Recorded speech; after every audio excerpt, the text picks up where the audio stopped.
Hey guys, my name is Weston. How are you doing today? Just want to take time to welcome you guys back to the channel. We have got something special planned for today. See that back there? For those of you that know, that is my 95 Powerstroke. And for those of you that don't, well, go back and watch my other couple videos on my channel about this truck. That way you got some backstory. But basically, long story short, I bought this thing for $1,000 in an auction a few years ago. It's a crew cab long bed 95 Powerstroke with an automatic transmission in it. And she's got some things we need to fix. We've had bad weather here in Kansas, which is like saying water is wet and Chicago is windy. But I don't get why they call Chicago the Windy City. They ought to call Wichita the Windy City. So we had a couple thunderstorms roll through last night. Had a bunch of rain. And I opened the garage door this morning and there was 2 inches of standing water in the garage. But you know what? That's all right. That means I just don't got to sweep anymore. I can just let the water just wash out all the dirt. So guys, if you watched my last video on the 2010 F350, the Cummins conversion we're doing, you will know we're doing a hat giveaway. If you want to win a hat, all the details will be down in the description of this video. And either you can win it on YouTube, Facebook, or Instagram. We're going to give away 5 hats on each platform. So there's 3 different ways to win. 5 hats on each different platform. I don't think there's many people on Facebook, so if you guys was wanting to win a hat, I think your chances might be a little bit better over on Facebook or Instagram. There's a lot of people on YouTube. Hit us up over there. We're going to dive into this video and try to get this truck finished. Brief recap on what this truck needs. Now, she's beautiful. I know that, and you guys know that too. But I did have a blowout with this back tire down here, and when I did, it ripped the exhaust off and ripped it off all of its hangers, and it's not even hooked up underneath. So it's kind of loud and smoke pours out from underneath the bed when you lean into it. So we do need to fix that. I'll just show you guys. See what it is this exhaust is mighty adjustable.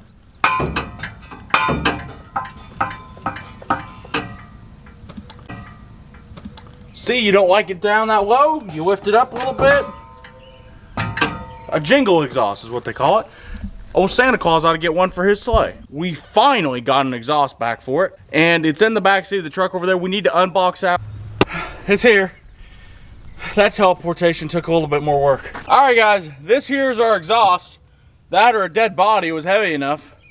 I won't be so mad if they just sent me a box of bricks. Now, for those of you that go through the really intact and best way of unboxing stuff, that's not me. It's just, you grab a seam and you start ripping. Let her rip!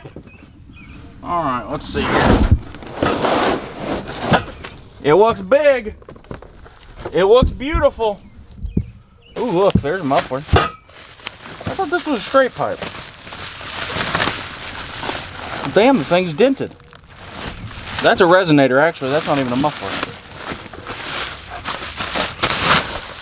My pipe's bigger than yours. Look at it, it's so big. But no, as you can see, it's just a straight through resonator. They ought to use this for the telescope. But it is damaged. We are going to have to take pipe wrench and straighten that back out. But we can fix that. Alright. This looks like our pipe that goes up over the top of the axle. Yep, that looks like what that is. That looks about right. Made in Canada. It was made with politeness. I can even still smell the maple syrup. I think this is a 3-inch downpipe to a 4-inch exhaust, and then we got a 5-inch chrome tip we're going to put on it. It's going to be awesome. It's going to sound great. I mean, it's going to sound like a mean SOB. I can't wait to hear it.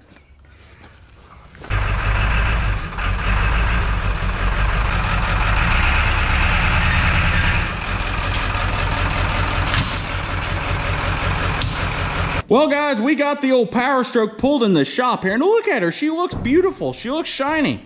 Now, I misspoke when I said earlier that the shop flooded this morning. It was actually yesterday morning, and I don't know, I had a brain fart or something, but we squeegeed most of the water out, but there still is a lot of standing water in here.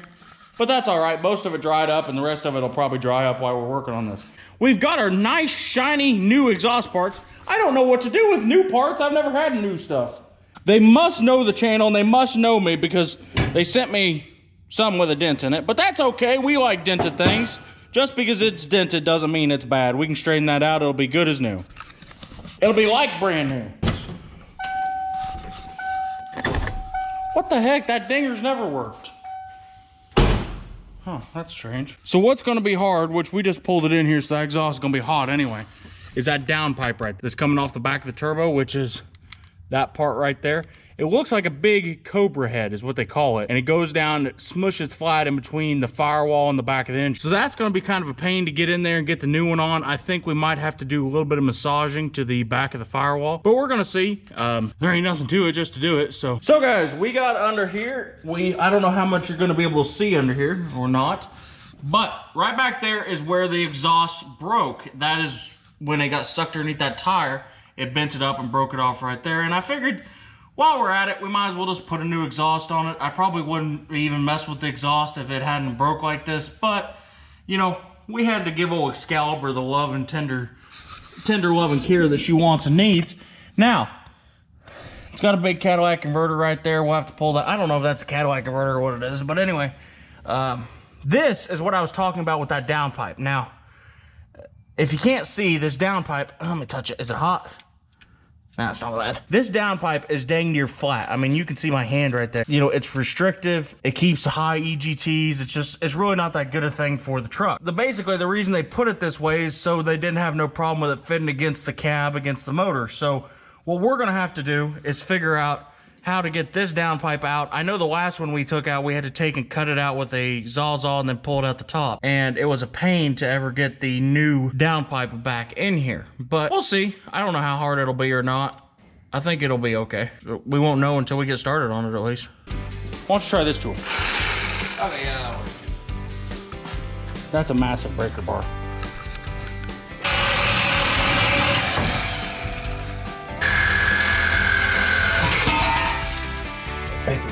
This goes a lot faster with friends. All right, roll out of there, Dom.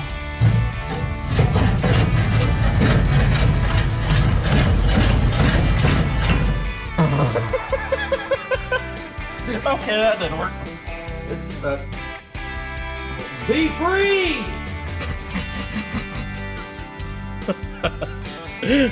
Be free, downpipe, be free! Well, after we got the exhaust and what's left of the downpipe, we got it out without cutting it, amazingly. Anyway, we got her out. Now we just gotta take and see if our new downpipe will fit. We bent it back the firewall just a little bit, but we're gonna have to see how that downpipe's gonna fit. Come on. Hallelujah, hallelujah, hallelujah, la la la. That's Did it awesome. fit right down in there? It did. Putting that exhaust clamp on there, on the turbo clamp, is Perfect. Now we need to get our rest of our downpipe. That's a two-piece downpipe. So we got the top part on, got the clamp on. I don't know how to read anyway, so I don't know if instructions is gonna do us any good. I think this pipe looks like it should fit. Does it fit? Oh, you all right? Yep. Is that your thumb? Yep. I didn't feel nothing.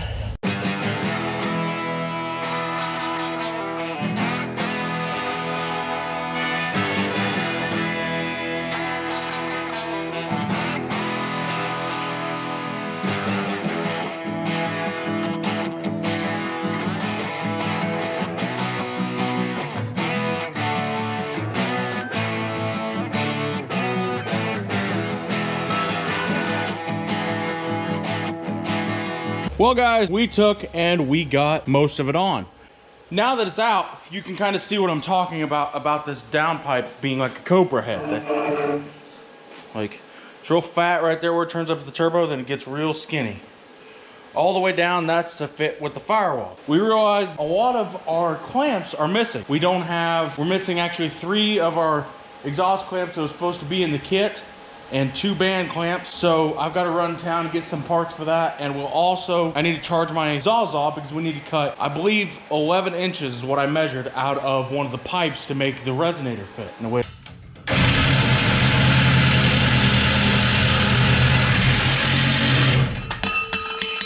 Ta-da! Cut off. Look at that. It's like brand new. All right, so now we take our rusty trusty, I guess I can't call it rusty and trusty, it's shiny new muffler that I probably just dented. Well guys, we have got the exhaust on. It is completely bolted up, completely done. I'm getting ready to shut the hood and we're gonna pull it out and see what she sounds like.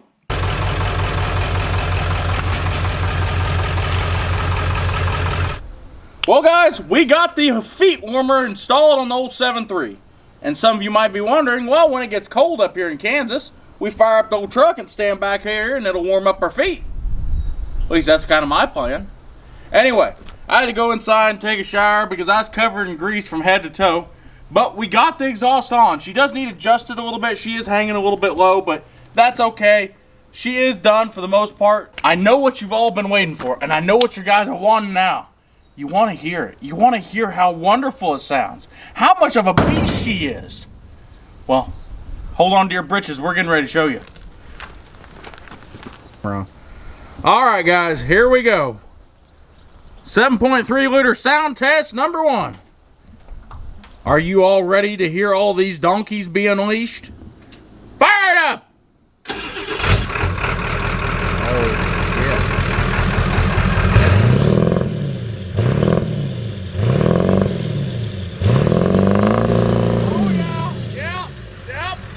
It sounds good.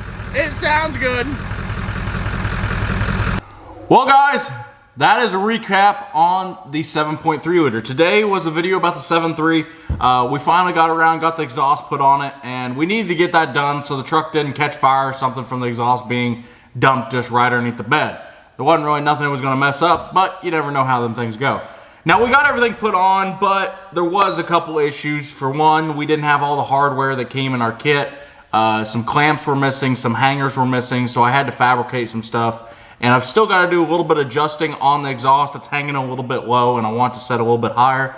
But that is a story for a different day when I get a little bit of time to get around to do that. That being said, I've got a lot of plans for the 7.3. I don't really got the time to sit here and tell you all my plans because we'd be here all afternoon. But I do have some plans for it, so stay tuned and you'll see what's going to happen with the 7.3.